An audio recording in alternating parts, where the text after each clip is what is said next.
नमस्कार, अस्सलामुअलैकुम। लाइव हिंदुस्तान पर आप देख रहे हैं वीडियो शो दीन दुनिया। मैं हूं इमरान खान और इस वीडियो को आप तक पहुंचाने में हमारा सहयोग किया है KR मंगलम यूनिवर्सिटी ने। दीन दुनिया शो में हम अक्सर या हर रोज ही करीब करीब आपके लिए मिडिल ईस्ट से जुड़ी हुई खबरें लेकर हाजिर होते हैं, दुनिया भर से जुड़ी हुई खबरें लेकर हाजिर होते हैं, लेकिन इस प्रोग्राम का नाम दीन दुनिया है। तो आज दीन दुनिया में दीन की बात कर लेते हैं। दुनियावी बातें तो हम हर रोज करते हैं, दुनिया और मुल्क के हालात पर हम बात करते हैं, लेकिन आज दीन की बात कर लेते हैं, दीन की रूह की बात कर लेते हैं। दरअसल ईद उल अजहा अनकरीब है और जो बाहैसियत मुसलमान हैं, जो कुर्बानी का जज्बा रखते हैं, वो इसके लिए बड़े पुरजोश अंदाज में तैयारियां भी कर रहे हैं। और वाकई ये मौका होता है अपने अज़्म का, अपनी कुर्बानियों का अपने खुदा तक पहुंचाने का, और कहीं ना कहीं ये एक अलग जज्बा देता है। लेकिन हम देख रहे हैं कि हमारे मुक़द्दस मुल्क हिंदुस्तान में पिछले कुछ दिनों से इसको लेकर के तमाम तरह की खबरें भी आ रही हैं। ख़ास तौर से हम जिक्र करेंगे वेस्ट बंगाल का, पश्चिम बंगाल का, जहां पर नई हुकूमत ने कुछ इंस्ट्रक्शंस दिए हैं और कुछ ऐलानात किए हैं, कुछ नियम बनाए हैं, जिसको लेकर के वहां पर काफ़ी चर्चा भी हो रही है कुर्बानी के इस त्यौहार के हवाले से। जो नियम सामने आए हैं वो नियम तो अपनी जगह हैं ही, लेकिन उनके बाद जो वेस्ट बंगाल के मुसलमानों ने एक अहम फैसला लिया है। ज़्यादातर मुसलमान ये कह रहे हैं कि इस बार हम बड़े मवेशियों, ख़ास तौर से गौवंश की कुर्बानी से परहेज करेंगे। इसका असर यह हुआ कि बहुत बड़ी तादाद में जो विक्रेता, जो व्यवसायी, जो कारोबारी पशु व्यापार से, पशु व्यवसाय से जुड़े हुए थे, मवेशियों के कारोबार से जुड़े हुए थे, उनको बड़ी हताशा हुई, उनको बड़ी मायूसी हाथ लगी, क्योंकि मुसलमानों ने साफ मना कर दिया कि हम हुकूमत के फरमान के मुताबिक चलेंगे और हम कुर्बानी खास तौर से गौवंश की नहीं करेंगे। हमारे पास दूसरे जो ऑप्शन हैं, जो मुल्क की हुकूमत हमें परमिट करती है, उसके मुताबिक हम अल्लाह की रज़ा के लिए उन जानवरों को कुर्बान करेंगे, लेकिन गौवंश से परहेज करेंगे, ये साफ तौर पर उन्होंने कहा। और इस पर वो बज़िद भी हैं और पूरी तरह से अपने फैसले पर अटल हैं।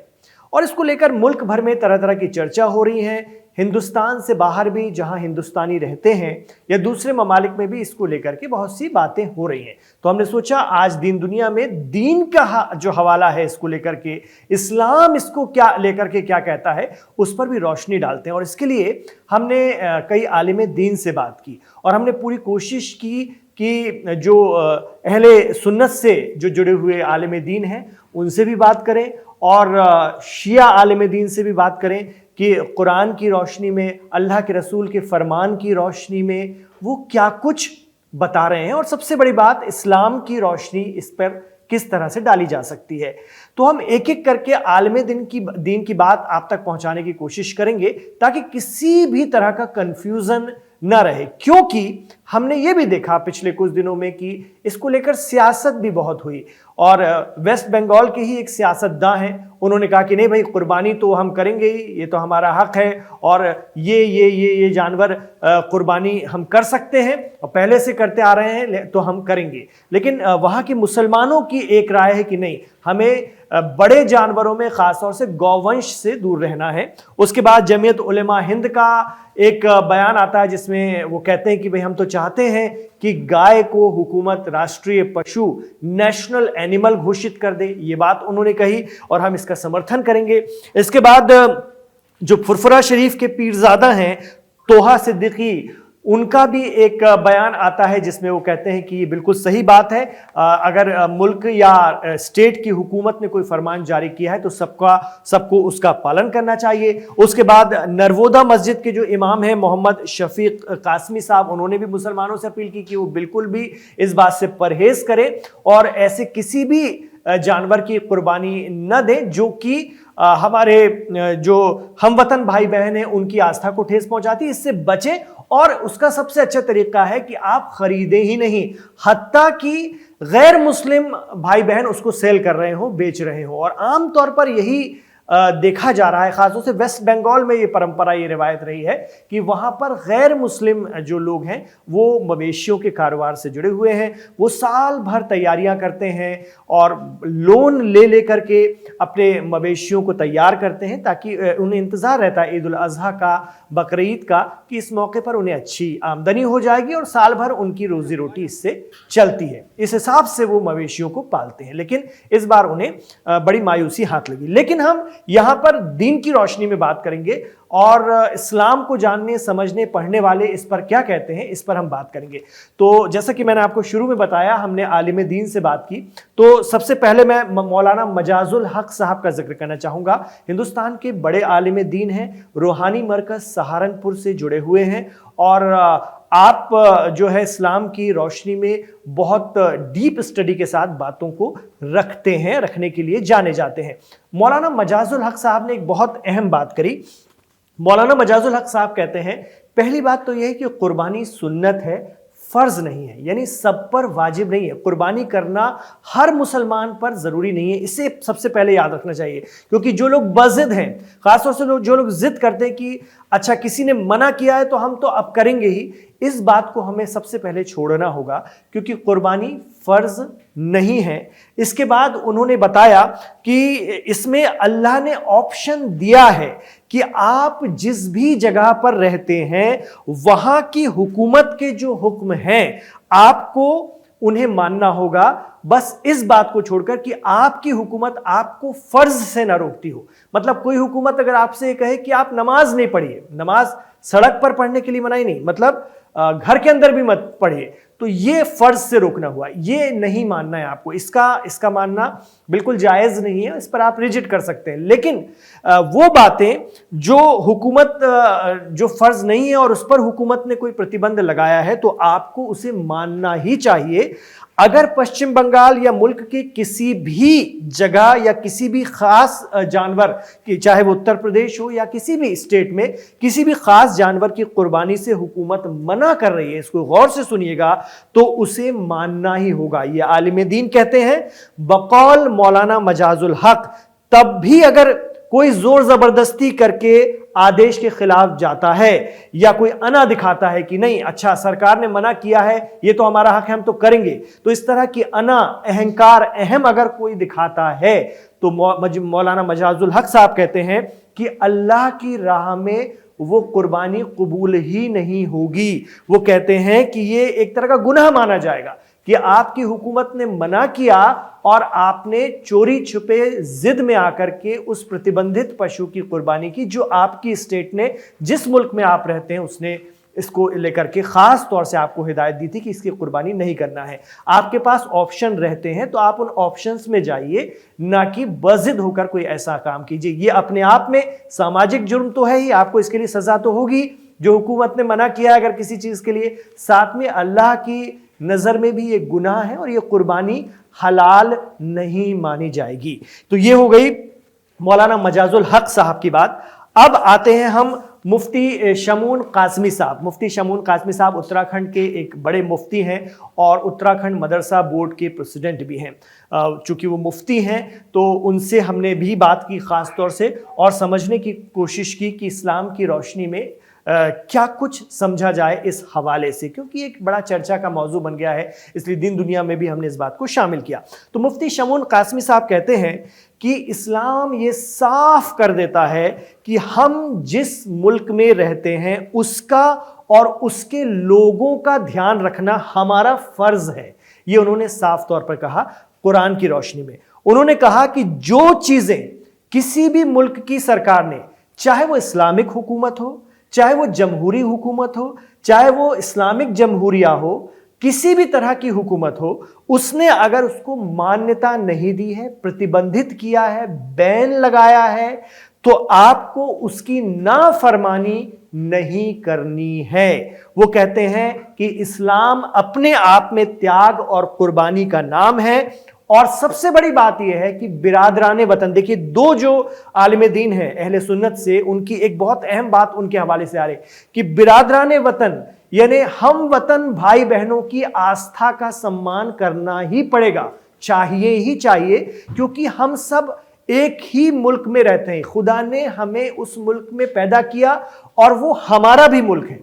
जिस भी मुल्क में आप पैदा हुए हैं वो आपका मुल्क होता है। अब आपके मुल्क में अगर आपको अपने भाई बहनों की आस्था का भी सम्मान करना पड़े तो करना चाहिए, क्योंकि ये आपका इस्लाम कहता है। इस बात पर रोशनी डालते हैं मुफ्ती शमून कासमी। और इसकी नाफरमानी करना अपने आप में कानूनन तो गुनाह है ही, लेकिन कुरान और अल्लाह रब्बुल इज़्ज़त की नज़र में भी एक बड़ा गुनाह माना जाएगा। तो ये हो गया अहले सुन्नत का नज़रिया, सुन्नी हजरात का नज़रिया, सुन्नी आलिम दीन का नज़रिया। अब हम बढ़ते हैं शिया आलिम दीन क्या कहते हैं इस सिलसिले में। तो इस हवाले से हमने बात की है, ख़ास तौर से जो शिया एक बड़े शिया आलिम दीन हैं और जो ईरान में रह करके जिन्होंने मशहद, कुम जैसे बड़े शहरों से इस्लामिक स्टडी की है और अभी भी वहाँ पर लगातार इस्लामिक स्टडी कर रहे हैं और एक बड़े स्कॉलर जाने जाते हैं पूरे बर्रे सगीर के, उपमहाद्वीप के, वो हैं मौलाना ज़मीर अब्बास जाफरी साहब। तो मौलाना ज़मीर अब्बास जाफरी साहब इसके हवाले से बहुत अहम बात कहते हैं। वो कहते हैं कि ये अपने आप में कोई मसला है ही नहीं, ख़ास तौर से शियाओं की नज़र में अगर इसको हम देखें तो। वो कहते हैं इसके लिए हमें सीधे तौर पर आयतुल्लाह सिस्तानी साहब और आयतुल्लाह अली खामनेई साहब के फतवे पर गौर व खोज करना चाहिए। अगर हम उसको थोड़ा ध्यान से समझ लेंगे तो हमारे सारे कॉन्सेप्ट क्लियर हो जाएंगे।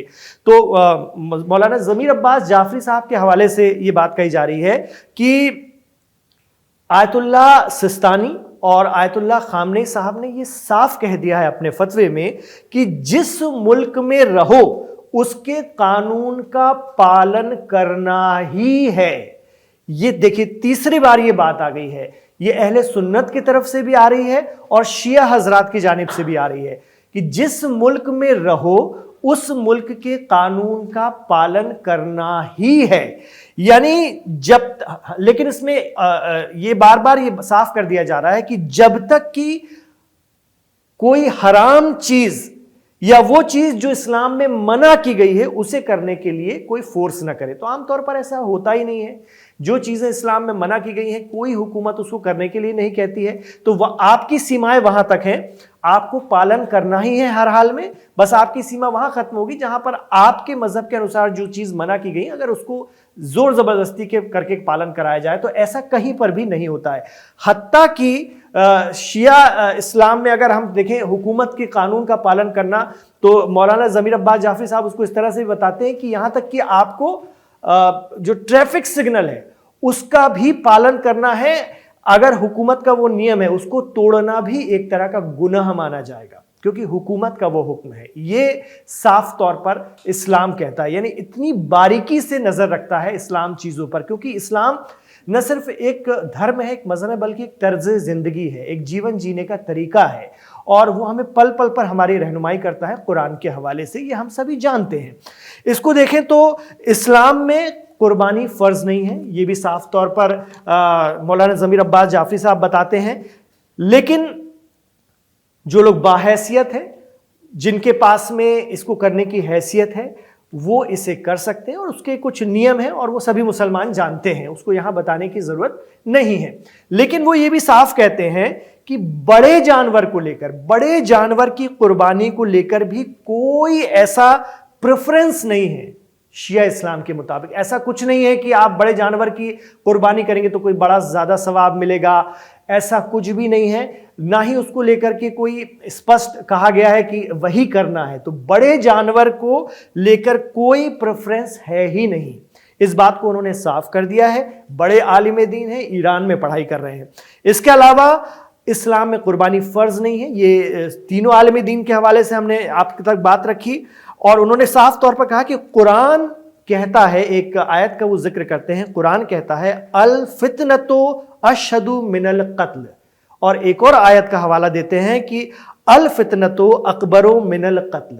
इसके हवाले से वो कहते हैं कि फितना या फसाद, यानी जहां पर गड़बड़ होने के चांसेस हो, फितना पैदा होने के या फसाद पैदा होने के चांसेस हो, वहां पर रुक जाओ।